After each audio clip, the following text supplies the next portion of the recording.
Bonjour tout le monde. Si vous me permettez, je vais demander à l'étudiante Boukarine Soussen si tu veux bien venir ici. Donc moi je vais...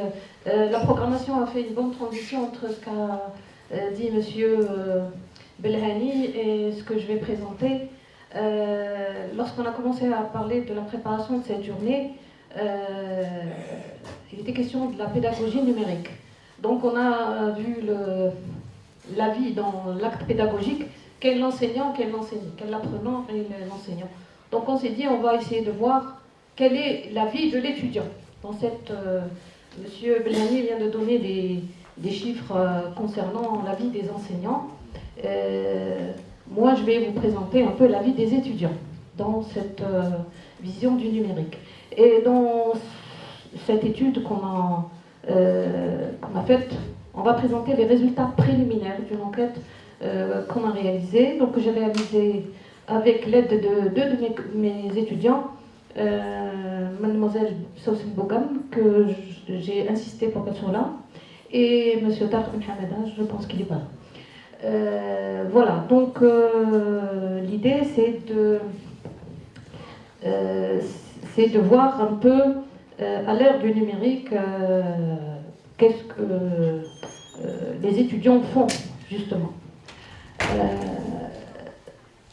La présentation va commencer par le questionnaire. Pour commencer cette étude, il fallait faire un questionnaire. Donc j'ai discuté avec mes deux étudiants et j'ai dit voilà, on peut faire une enquête avec les étudiants. Il y a des questions qu'on peut poser, donc comment en faire? Et ils se sont mis à deux, ils ont confectionné le questionnaire et ils l'ont mis en ligne avec leurs camarades. Je vais lui donner juste 2 minutes pour qu'elle explique un peu comment elle a fait et je reviens pour expliquer les résultats. Donc, on a conçu ce formulaire à l'aide du service Google Forms, qui est un produit de Google. C'est un logiciel, c'est un service libre d'accès à toute personne ayant un compte Gmail. Et une fois une fois le formulaire conçu, un lien est généré automatiquement qui permet donc de partager ce questionnaire un peu partout. Et on a partagé ce lien surtout dans les groupes, parce qu'il y a des groupes Facebook pour pratiquement chaque spécialité, et des pages aussi. Donc on a contacté les administrateurs de ces pages et de ces groupes-là, et on leur a demandé de partager ce formulaire auprès des étudiants. Et ce qu'ils ont fait, on a eu pour le moment à peu près de 200 répondants. Et voilà, c'est tout. Et les résultats donc sont automatiquement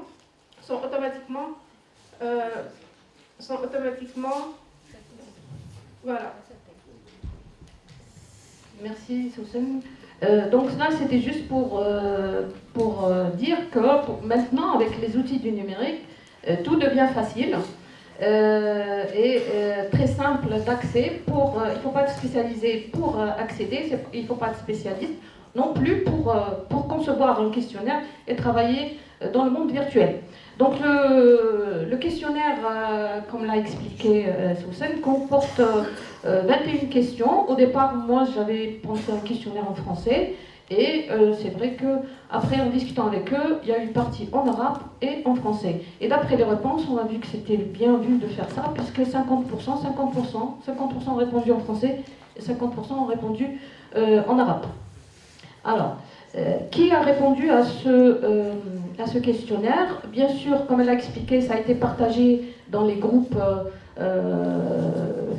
qu'ils connaissent. Donc c'est un peu la sphère autour de laquelle tournent les étudiants. 60%, donc, puisqu'elle est issue de la faculté SP, 60% c'est des étudiants de sciences et technologies, 18% c'est des étudiants de mathématiques, 12% de l'INATA. On peut se poser la question, pourquoi mathématiques et ST? Parce que tout simplement, ils sont dans le même groupe de Zarzara, donc sur le même campus. C'est pour ça qu'ils ont accès à la même information. Et on a eu 10% d'étudiants qui sont autres, c'est-à-dire des étudiants, on a même des étudiants de l'Université 3, des étudiants de Polytechnique, etc., qui ont répondu au formulaire.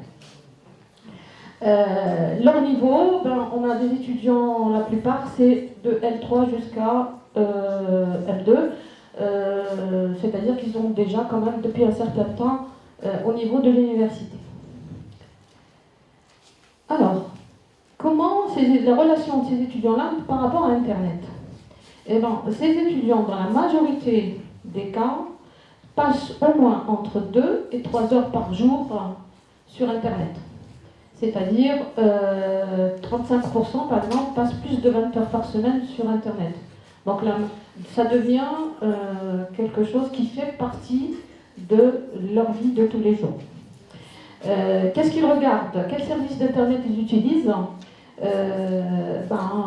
Plus de 80%, c'est les réseaux sociaux et la recherche d'informations, plus les téléchargements et la messagerie. Donc ce n'est pas des jeux, ce n'est pas des vidéos, mais ils vont chercher des choses, de l'information sur Internet, de l'information qui aussi peut leur servir pour les études, on reviendra après. L'équipement qui est utilisé pour se connecter, dans 90%, 98, 95% des cas, c'est à partir du téléphone portable. Donc le téléphone portable, c'est l'équipement le plus simple, ils l'ont partout avec eux.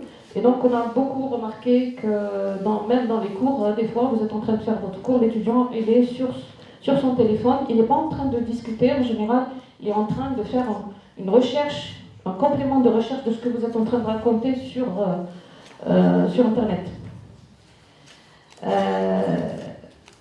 Pour les études, donc qu'est-ce qu'ils recherchent? Il y a les cours vidéo, mais aussi les cours écrits. Les livres, les idées de projet, les mémoires. Bon, il y en a d'autres qui recherchent autre chose, mais c'est infime. Mais c'est surtout les cours vidéo et écrits, parce que ça leur fait un complément d'information pour travailler. Le moteur de recherche le plus utilisé, ça reste Google en grande partie. Très peu utilisent YouTube en fait. Bon, c'est plus que les vidéos en général peut-être sont encore peu utilisées. Les réseaux sociaux, bien sûr, 98% des étudiants ont un compte. C'est l'ESMA, hein, tout le monde a son compte sur un réseau social. Les réseaux les plus utilisés, c'est Facebook et Instagram. C'est automatique pratiquement. Il y en a qui ont plusieurs comptes. Hein. Il peut y avoir sur Facebook, Instagram, Twitter et plusieurs. Ce qu'on remarque également, c'est que c'est des étudiants, il y a un certain pourcentage qui n'est pas mal non plus, qui est des étudiants qui ont des comptes sur LinkedIn, qui est un réseau professionnel, qui est très utilisé pour la recherche d'emploi plus tard, pour se faire connaître par les professionnels. Alors, les groupes. Les groupes, comme Cécile l'a déjà dit, tous les étudiants sont dans un groupe, voire dans plusieurs groupes. Et dès qu'ils sont dans une université, ils se constituent leur groupe. Et donc, dans ce groupe-là, qu'est-ce qu'ils font? Ils partagent tout ce qui est support de cours, tout ce qui est des informations, ils se partagent, ils ont des travaux à faire, ils se partagent le travail entre eux, etc. Et donc, c'est des réseaux qui sont très actifs et qui apportent un plus dans le travail collectif des étudiants. Donc il faut travailler avec ces groupes si on veut. Donc c'est une réalité. Et donc si on veut avancer dans le numérique, il faut tenir compte justement de l'existence de ces groupes d'étudiants. Dans la pratique pédagogique maintenant, alors, on a parmi les questions qu'on a posées, est-ce que vous communiquez par Internet avec vos enseignants? Ce qui m'a un peu attiré mon attention, c'est que dans le tiers, plus que 36%, ils disent que c'est pas du tout, communiquent pas du tout par Internet avec par leurs enseignants. Et 37% disent que c'est très difficile de communiquer avec leurs enseignants par Internet. C'est à se poser des questions quand même dans la relation étudiant-enseignant. Peut-être dans les pratiques pédagogiques, l'enseignant devrait un peu plus s'ouvrir pour discuter avec les étudiants. Par rapport au support de cours numériques, c'est pareil, kiff-kiff. Donc il y a seulement 32% qui donnent des supports numériques aux étudiants. Les autres, il n'y en a pas. Pour les supports numériques, les étudiants pensent que cela les aiderait énormément d'avoir le support numérique avec eux, en plus du cours classique qu'on a l'habitude de donner. Justement, ce qui nous a amené à poser la question suivante, c'est que comment, parce qu'on a tous remarqué que dans nos cours, les étudiants, maintenant, il y a de plus en plus d'étudiants qui n'écrivent pas, il y a de plus en plus d'étudiants qui n'assistent pas. Donc, comme ça on a posé la question, comment vous prenez le cours? Bien sûr, il reste une majorité qui prend le cours sur le cahier. Ok, mais il faut remarquer qu'il y a de nouvelles tendances qui apparaissent. C'est qu'on n'écrit pas le cours, mais on le prend en photo soit par téléphone, chez les copains ou directement pendant le cours. Il y en a qui enregistrent carrément le cours avec le téléphone. Et il y en a qui écoutent simplement sans écrire et après ils vont refaire leur cours avec les documents internet. Donc ça c'est des pratiques pédagogiques, il faut faire avec. Donc là on n'est plus dans la question je t'interdis de prendre le cours, je t'interdis etc. C'est des pratiques qui existent. Donc réfléchir à la numérisation en tenant compte de tous ces points-là. Question générale, donc après, question générale, on a posé la question, c'est comment décrivez-vous vos études à l'UFMC? Est-ce que vous pensez qu'elles sont numérisées ou pas du tout numérisées? Bien sûr, les réponses ici restent en fonction du profil des étudiants qui ont répondu, d'accord? Comme c'est des étudiants de sciences et technologies, en général, ils sont plus proches de la technologie, donc ils voudraient avoir plus de numérique, ce qui est logique. Donc, la majorité pense qu'on est moyennement numérique au niveau de notre université et que des améliorations sont à apporter quant à la pratique pédagogique numérique. Ensuite, la question qui a été posée aussi, est-ce que vous consultez le site web de l'université régulièrement ou pas du tout?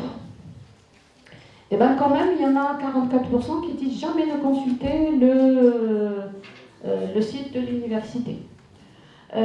Alors qu'ils consultent, je ne l'ai pas mis ici, mais dans le questionnaire été, ils consultent 2 à 3 fois leur groupe. C'est-à-dire pour eux, l'information, elle est dans le groupe, elle n'est pas sur le site de l'université.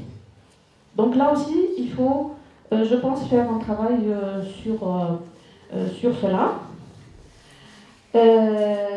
Bon, pour finir sur ce point-là, on a reçu beaucoup de commentaires et de suggestions. Parmi les commentaires, bon, je ne peux pas tous les mettre ici, mais la synthèse de ces commentaires, c'est qu'aujourd'hui, l'Internet, elle est là, elle est très présente chez les étudiants, et de plus en plus utilisée dans l'acte pédagogique. Peut-être que si on continue comme ça, on va se poser la question, est-ce qu'elle ne va pas remplacer l'enseignant? Parce que j'ai vu certains commentaires où on disait l'enseignant, en faisant le cours sur le tableau, ne fait que perdre du temps. C'est-à-dire, il perd du temps en écrivant au tableau parce que c'est des choses qu'on peut retrouver sur Internet, donc ce serait mieux qu'il fasse autre chose. Donc les besoins qui ont été exprimés, c'est plutôt de faire des cours en ligne, en particulier les cours magistraux et les cours des matières non essentielles, tout ce qui est transversal, etc.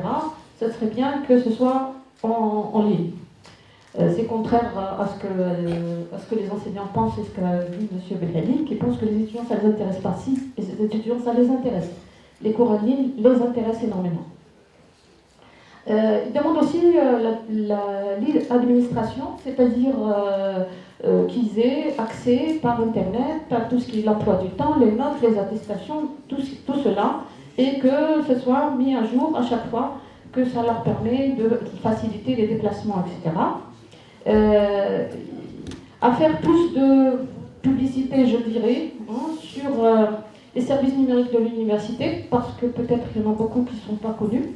Donc faire connaître plus ça au niveau de l'université et faire une disponibilité, rendre la une Wi-Fi rapide.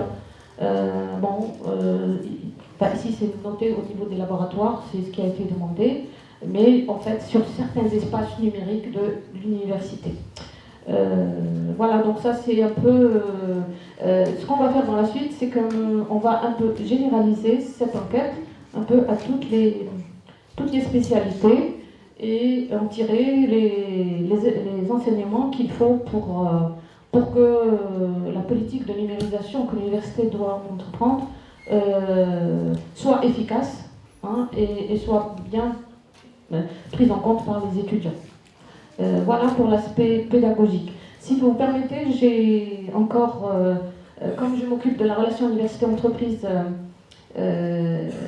au niveau de l'université, j'ai aussi préparé deux ou trois transparences sur l'utilité du numérique, justement dans le travail de la relation université-entreprise qu'on fait.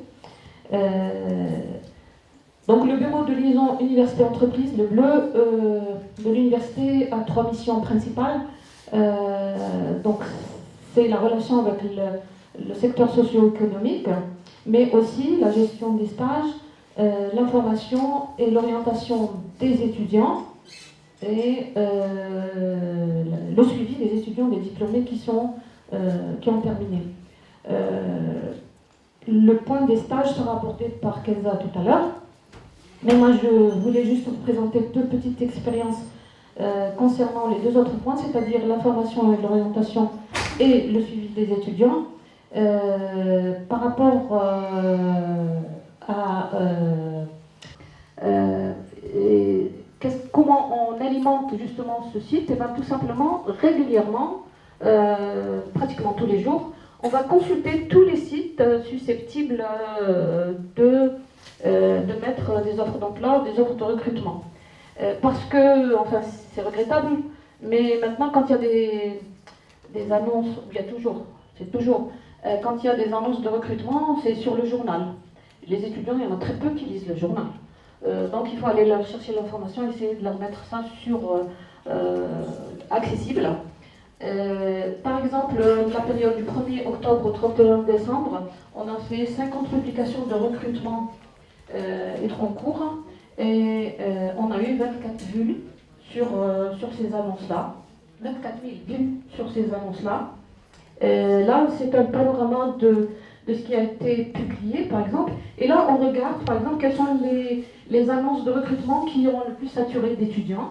Celle, par exemple, du 31-12 qui a été publiée, qui concerne le recrutement sur la région de Constantine, de biologistes, je pense, et de psychologues, etc., a recueilli 3400 vues par rapport à des étudiants. Et puis, il y a des offres où ça... L'expérience-là nous a montré que des fois, on fait des annonces, on est des fois partagé avec le site de l'université. Ça permet d'accéder encore plus à plus de personnes et toucher plus de personnes.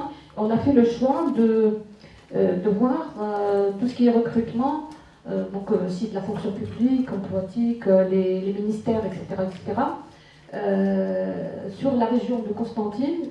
Donc, on publie à peu près régulièrement. Quand il y a des offres comme ça, on les publie directement sur le site.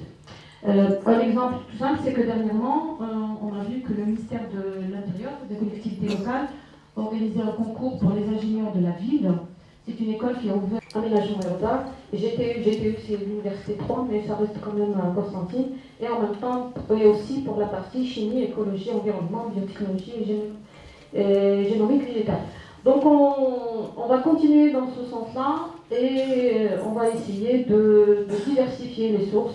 Ce qui est dommage, c'est que par exemple des organismes comme l'ANEM, par exemple, n'ont pas de site où ils publient leurs offres d'emploi, alors que c'est c'est important et à l'ère du numérique, pour avoir l'information, je pense que c'est indispensable.